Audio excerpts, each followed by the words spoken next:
Abasolwa abahlanu bavele enkantolo emantshi asemkhambathini namhlanje ngezinsolo zokuphoqa usonkontileka ukuthi akhokhe imali yokuvikelwa. Badedelwe ngebheyili ehambisana nembandela ethile efaka phakathi ungaxhumani nofakazi bombuso.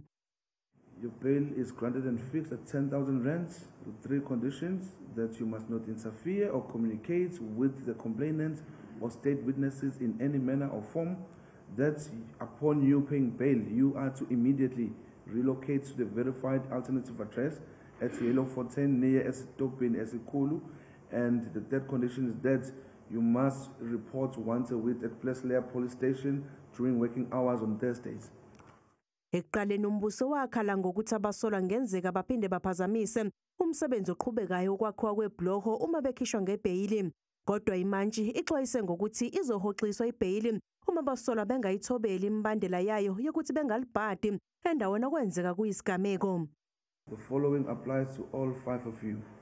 That if you manage to pay your bail today, you don't sleep at Waklimba, you don't go there, you arrange with your family members or the investigating officers to get your personal belongings. You are not to be seen at Waklimba up until this matter is finalized. Icala lihlehliselo mhla zingamashumi 25 kuMfumfu kusaqhubeka uphenyo.